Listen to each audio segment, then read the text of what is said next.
Olá, seja muito bem-vindo ou muito bem-vinda a mais uma aula aqui no meu canal. Eu sou o professor Paulo Henrique Helene e hoje a aula vai ser diferente. Hoje a aula tem o propósito de ajudar você a ser aprovado na primeira fase do exame de ordem. Hoje a gente vai fazer uma revisão da principal disciplina da OAB, que é ética profissional. Lembrando que ética aparecem na primeira fase 8 questões envolvendo esse conteúdo.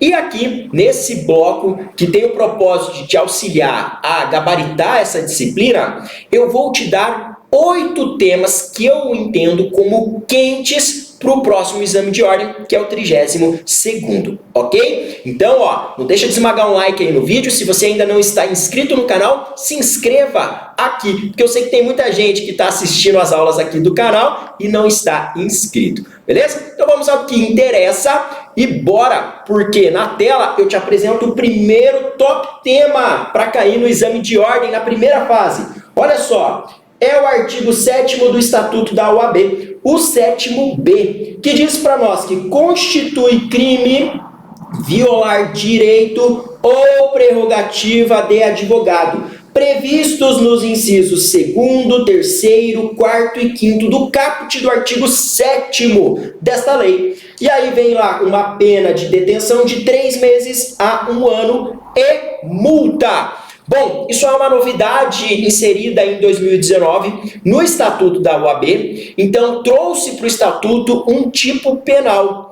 que traz a figura do abuso de autoridade.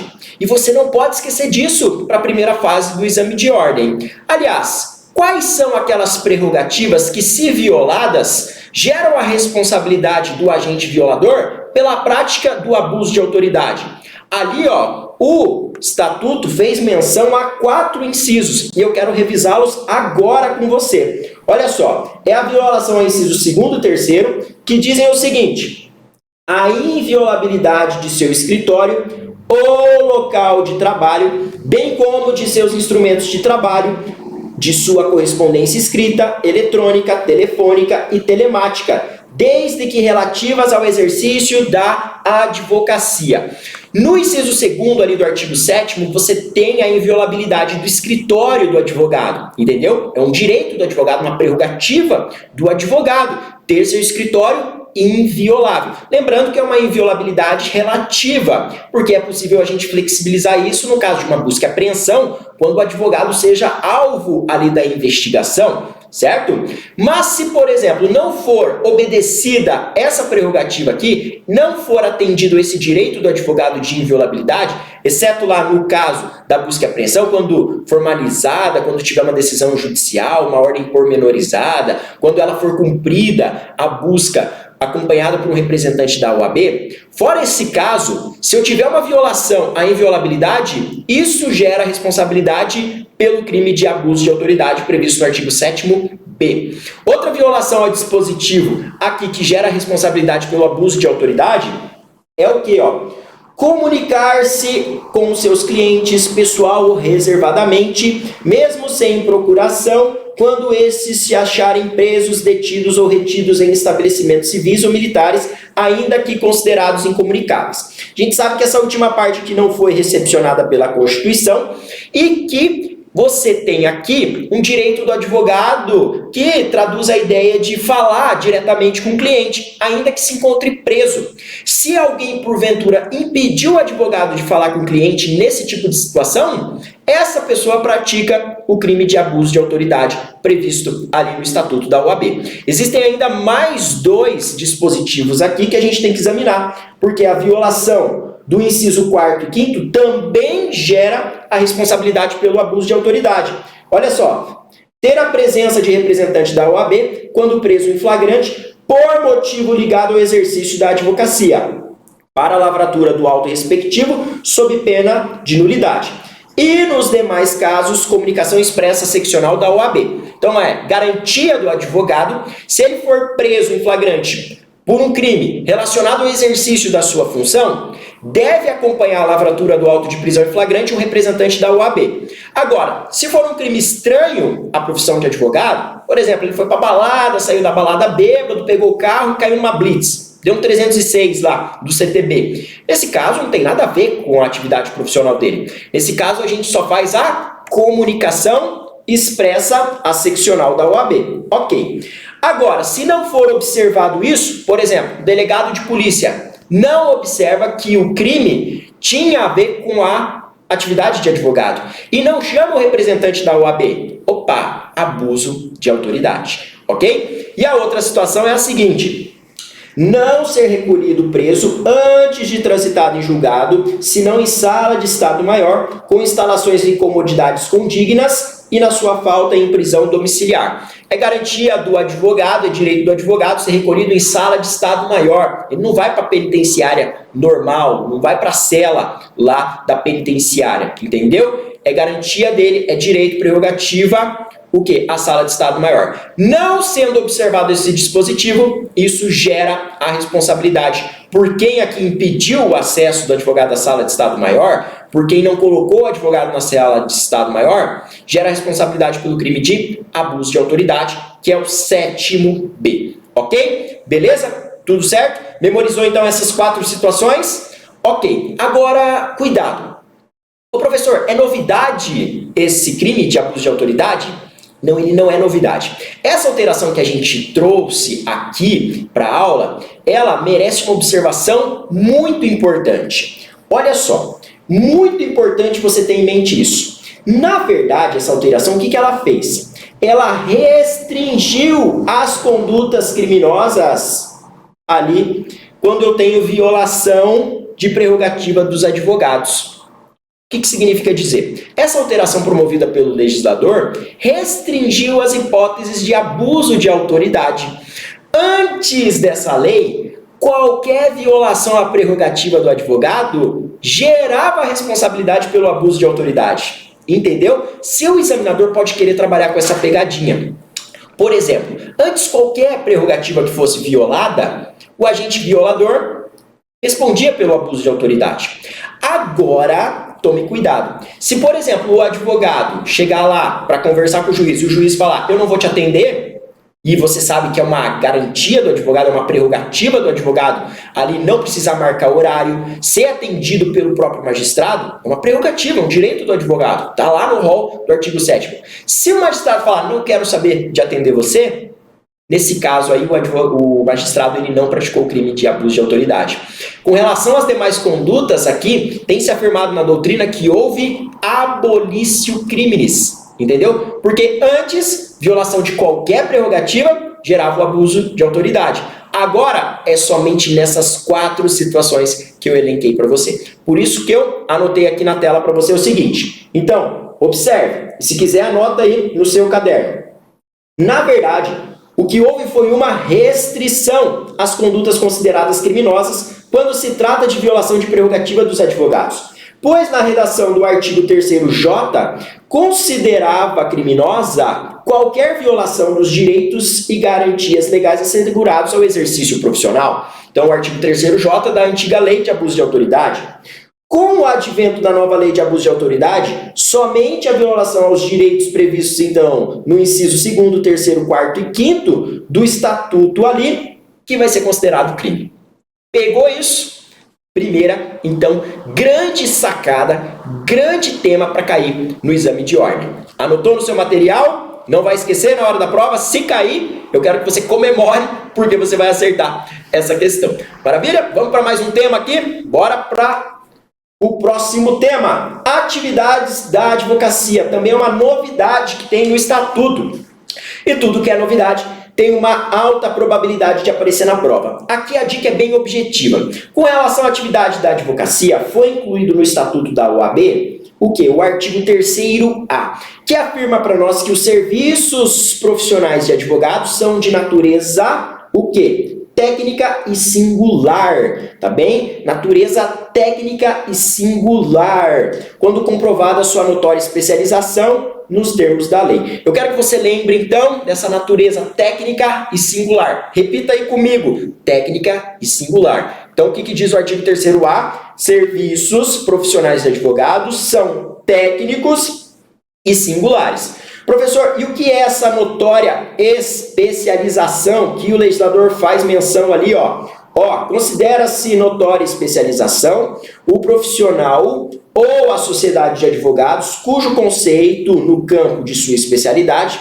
decorrente de desempenho anterior, estudos, experiências, publicações, organização, aparelhamento, equipe técnica ou de outros requisitos relacionados com suas atividades, permita inferir que o seu trabalho é essencial e indiscutivelmente o mais adequado à plena satisfação do objeto do contrato.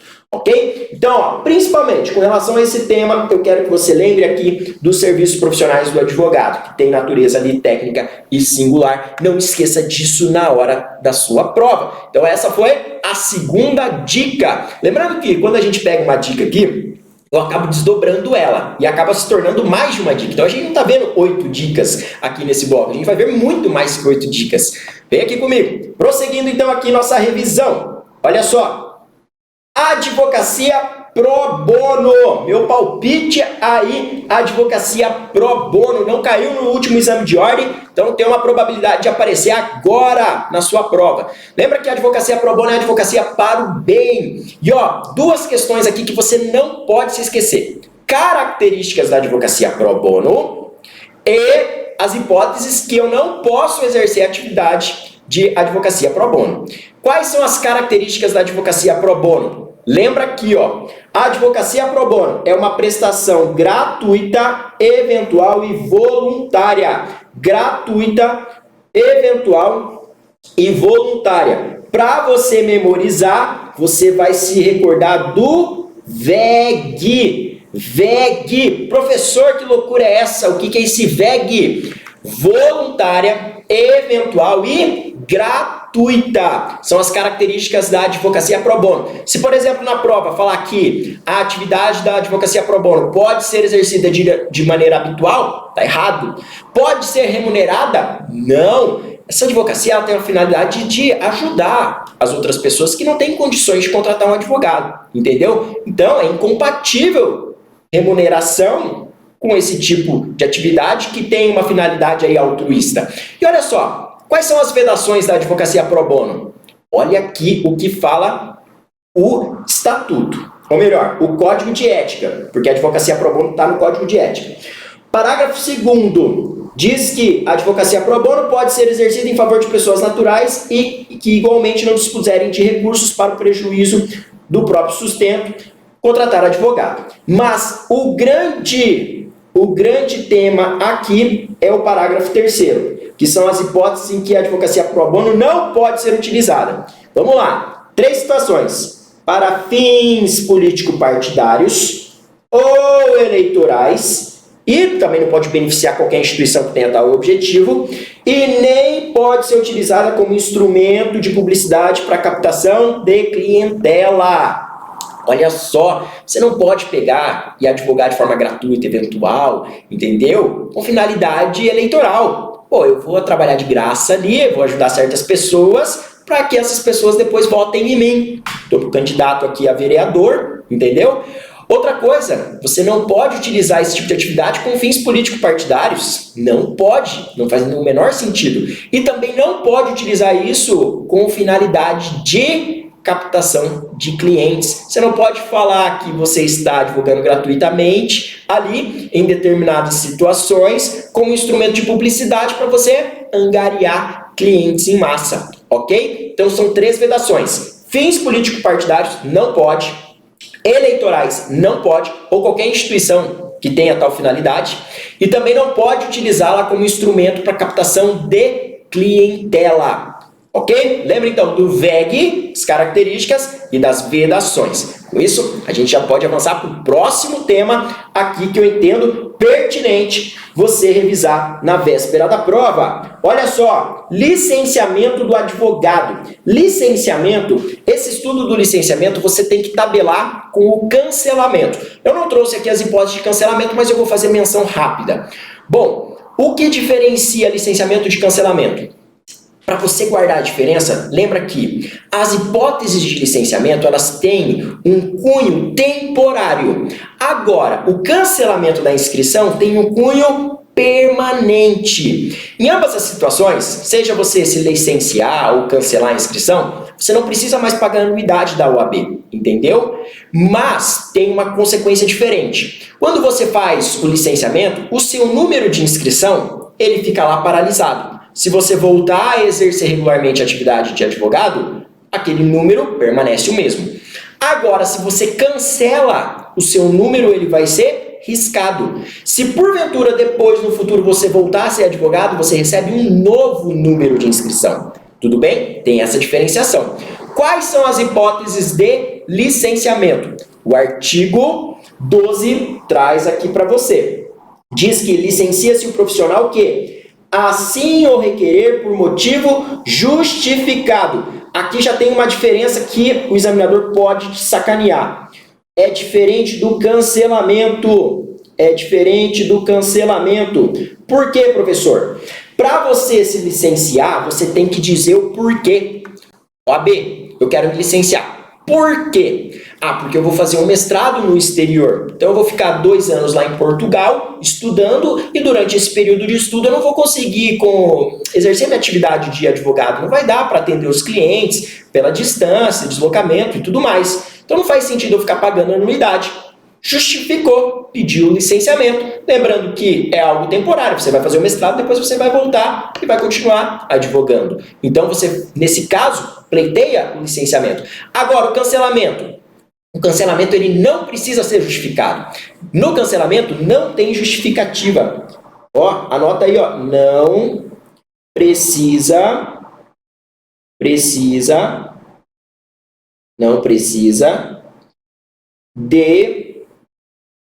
motivação.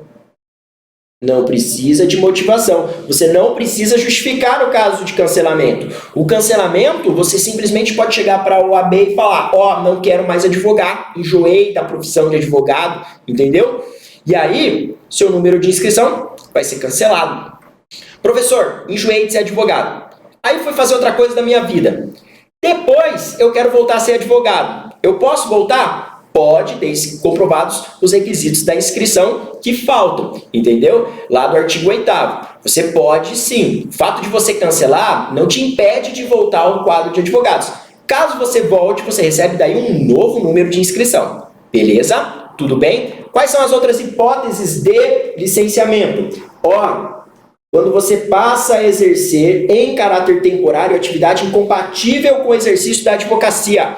Muito cuidado com isso, muito cuidado com isso. Por quê? Se você está exercendo uma atividade incompatível com a advocacia, tem que tomar cuidado, porque se ela tiver caráter temporário, por exemplo, um mandato de chefe do Poder Executivo, você foi eleito prefeito. Professor, fui eleito prefeito. Qual é o mandato do prefeito? 4 anos, é um caráter temporário. Logo, você tem que pedir o licenciamento. Agora, fui aprovado no concurso da magistratura, um concurso de delegado, ou uma carreira policial, que seja. Olha só, nesse caso aqui, tem um caráter permanente. Então, se tiver caráter permanente com o exercício da atividade incompatível, você deve requerer o cancelamento, ok? Cancelamento. Então, ó, se tiver caráter permanente, aí nesse caso você deve requerer o cancelamento. O cancelamento. Beleza? Fácil? Tudo bem até aqui? O que mais? Terceira situação de licenciamento. Sofrer doença mental considerada curável. Então, se sofrer doença mental considerada curável, durante o período de tratamento aí você pode se ausentar. Você pode se ausentar? Sim, ok? Pode se ausentar, pedir o seu licenciamento, e aí vai fazer o tratamento, e quando você já estiver normal, retoma a atividade de advogado, ok? A pergunta que pode ser feita no exame de ordem é a seguinte: e se porventura essa doença for incurável? Opa, se for incurável, aí tem um cunho permanente. Nesse caso, você deve fazer o cancelamento. Cancelamento da inscrição. Ok? Fácil? Tudo bem até aqui? Tranquilo? Então, quarto ponto aqui, exaurido contigo. Vamos para mais um tópico aqui da nossa revisão. Exclusão. exclusão. Eu quero te lembrar que exclusão é uma hipótese aqui de sanção disciplinar. Você praticou uma infração disciplinar e aí, em razão da prática da infração disciplinar, você tem algumas sanções que o Estatuto da OAB consagra. São 4. Você tem lá o quê? Você tem a censura, a suspensão, a exclusão, que é a mais gravosa, e a multa.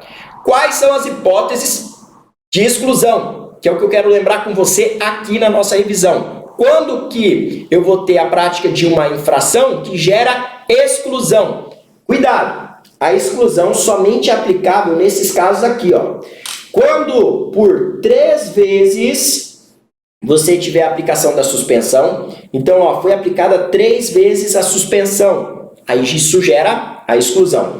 Ou quando você praticar as infrações definidas, nos incisos aqui, ó, 26 a 28 do artigo 34. Professor, quais são esses incisos aqui? Eu trouxe aqui para você, ó. Olha só. Constitui infração disciplinar. Aí tem o rol, né? Rol gigantesco. As hipóteses que geram exclusão são somente essas 3. Vamos memorizar. Fazer falsa prova de qualquer dos requisitos para inscrição na OAB, tornar-se moralmente inidôneo para o exercício da advocacia e praticar crime infamante. Professor, como é que eu vou me recordar disso? Olha só, fazer falsa prova. Fazer falsa prova. Tornar-se moralmente inidôneo. Moralmente inidôneo. E praticar o quê? Crime infamante. Praticar crime infamante. Como é que eu vou memorizar isso? Gente, eu vou te passar um macete, é meio escroto, mas você vai lembrar do putz. Putz. E aí vem CIF. Putz, CIF. Por que CIF, professor? C de crime infamante e de inidôneo, e o F de falsa prova. Falsa prova. Putsif. E aí, putsif por quê? Putsif porque você vai ser excluído da OAB, entendeu? Por via de consequência, cancelada a sua inscrição. É a sanção mais drástica que nós temos aqui no processo disciplinar, como resultado ali do processo disciplinar. Beleza? Tudo bem? Mais uma dica, ainda envolvendo as sanções disciplinares, toca a multa. A multa aqui, ó, várias questões interessantes para a gente abordar. Primeira questão, o valor da multa. Gente, a multa variável entre o mínimo correspondente a uma anuidade e o máximo de seu décuplo. Opa! Qual que é o valor da pena de multa? A pena de multa pode variar de 1 até 10 anuidades. 1 até 10 anuidades. E outra coisa, a multa, ela pode ser aplicada sozinha? Ela tem autonomia ou ela é uma sanção acessória? Cuidado, ela não tem autonomia, ela não pode ser aplicada de forma isolada. Ela sempre deve ser cumulada com outra. Ela somente pode ser aplicada de forma cumulativa quando houver aplicação de censura ou suspensão. Então perceba, dentre as hipóteses que a gente tem de sanção, nós temos a censura, a suspensão e a exclusão. A exclusão, correto? A multa só pode acompanhar a censura ou a suspensão. Seu examinador vai fazer o quê? Ele vai falar para você, ó, dá para compatibilizar a multa com a exclusão. E aí isso vai estar errado. Não dá para compatibilizar a multa com a exclusão, ok? Somente com a censura ou com a suspensão. Próximo tópico aqui quente para o seu exame. Olha só, honorários advocatícios. Honorários advocatícios. Bom, nós temos 3 tipos de honorários advocatícios, correto? Os convencionados ou contratuais. Você tem os honorários de sucumbência e também tem os por arbitramento. Lembrando que O Código de Ética, com relação ao honorário contratual, ele sugere que seja por escrito. Ele recomenda que seja por escrito.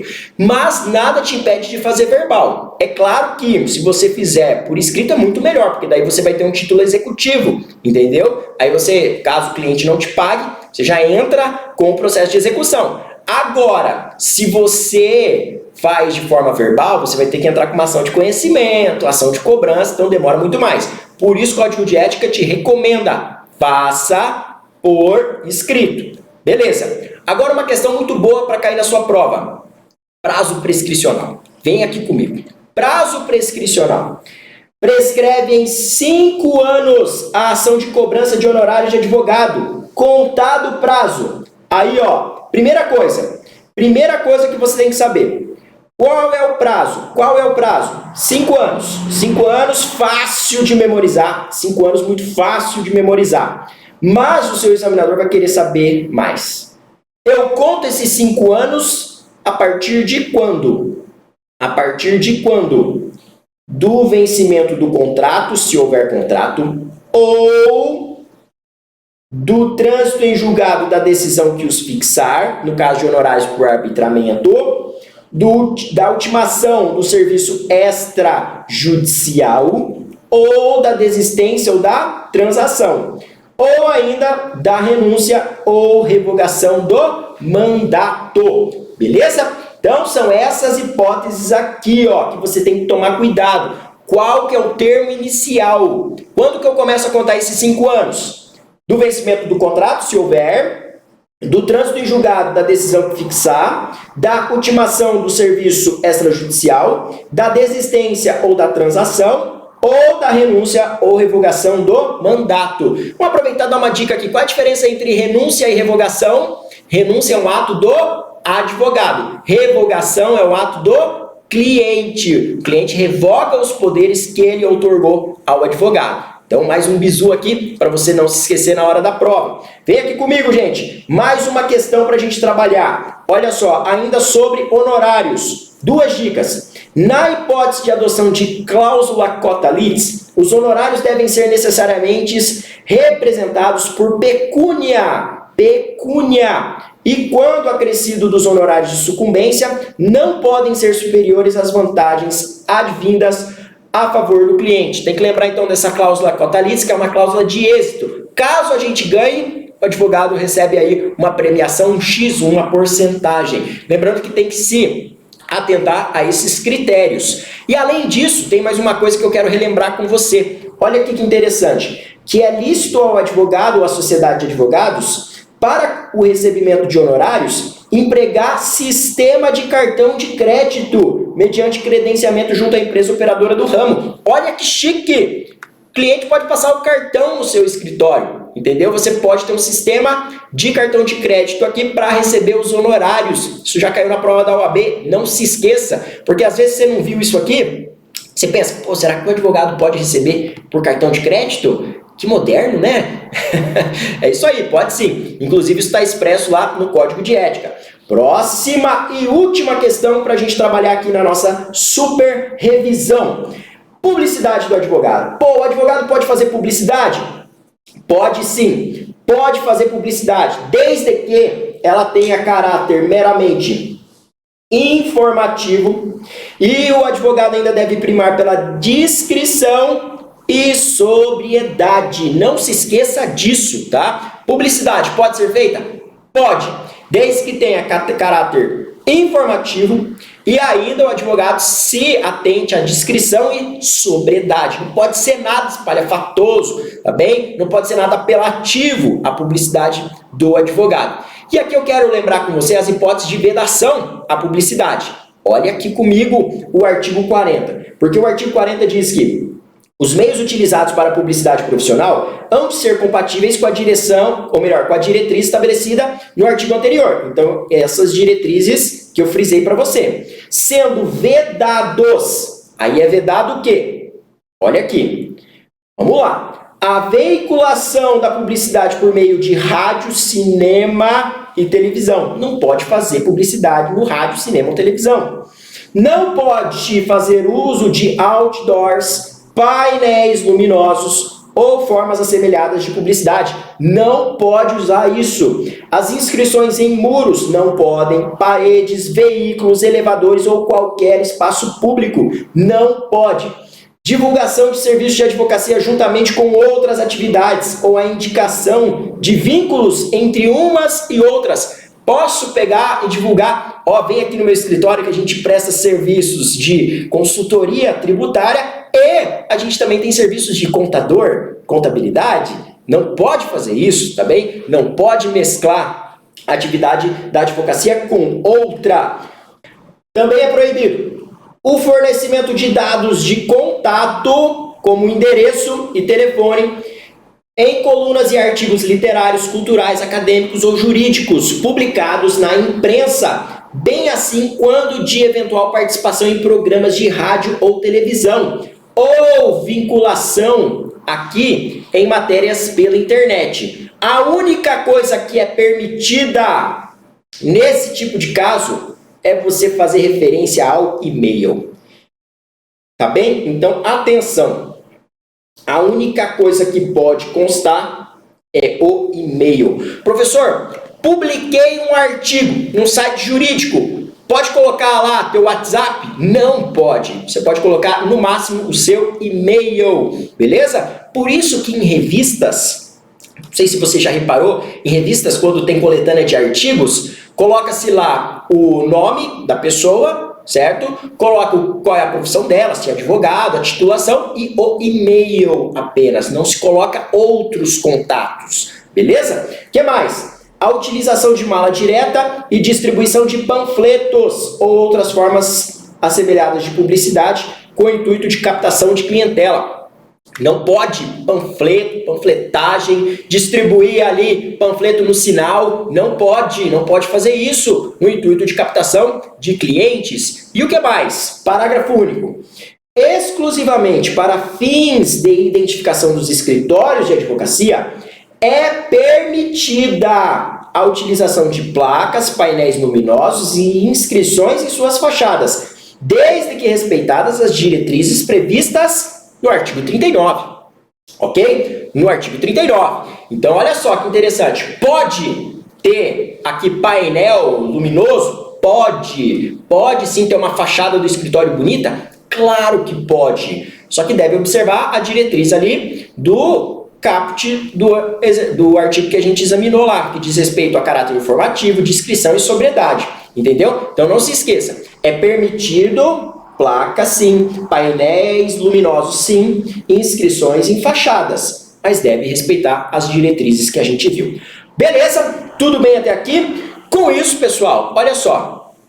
Eu quero agora, só para finalizar essa nossa revisão, se você gostou, então, dessa revisão, eu quero que você conheça o meu método ESC, o método Ética Sem Complicação. Se você gostou da minha didática, da forma que eu fiz a abordagem nessa aula, então eu te convido para conhecer o método ESC. Inclusive, o link para você adquirir o método Ética Sem Complicação está aqui na descrição. Se você gostou, eu vou te apresentar agora rapidamente o que consiste esse método, que, claro, se ainda você não estudou direito ética profissional, ou já comprou um cursinho, está na dúvida, não está sentindo aquela segurança, esse método aí, ele vem exatamente para te dar essa segurança que você vai garantir as 8 questões de ética profissional na primeira fase do exame de ordem. Beleza? Vem aqui conhecer o método ESC comigo. No que consiste esse método? Nós temos 19 aulas teóricas divididas por temas. E é claro que nessa revisão, aqui com certeza você vai ganhar algumas questões na hora da prova. Mas para você garantir uma preparação completa, você precisa ter, então, um material completo. O método ESC vem exatamente para isso. Então, nele você encontra o quê? 19 aulas teóricas com todo o conteúdo programático de ética profissional, beleza? 19, então, aulas comigo. Além disso, eu forneço no método ESC 2 e-books. Então, tanto o Estatuto da OAB como o Código de Ética, já grifado e destacado. Então, você, adquirindo o método ESC, recebe esses 2 e-books aqui, que vão facilitar muito a sua revisão, porque já está tudo grifado, que é mais importante, que você não pode esquecer e errar na hora da prova. Quais são os pontos que o examinador ali gosta de fazer trocadilho para te sacanear. Então, já está tudo destacado no Estatuto e no Código de Ética. que mais que vem nesse curso? Eu tenho com você um módulo de resolução de exercícios para você entender qual que é a sistemática das questões da prova da OAB, entender a mentalidade do nosso examinador, ver como é que funciona a estrutura realmente de abordagem de ética profissional. Além disso, no método ESC você tem acesso a um simulado com 50 questões de ética profissional e ainda conta com gabarito comentado por mim. Então tem um simulado para você ali testar os seus conhecimentos, fixar o conteúdo, revisar e ainda vem o meu comentário, porque caso você erre alguma questão, você vai lá e confere para espancar aquela dúvida e aí não errar no dia da prova, ok? E para fechar o método ESC, você ainda conta com o contagem regressiva, que é uma revisão de véspera, semelhante a essa, só que com outros tópicos, mas aí só para os meus alunos que fazem parte da turma, entendeu? Então aquele vídeo que é ali para você assistir no sabadão antes da prova, quem sabe até no domingo de manhã, só para te dar aquela segurança.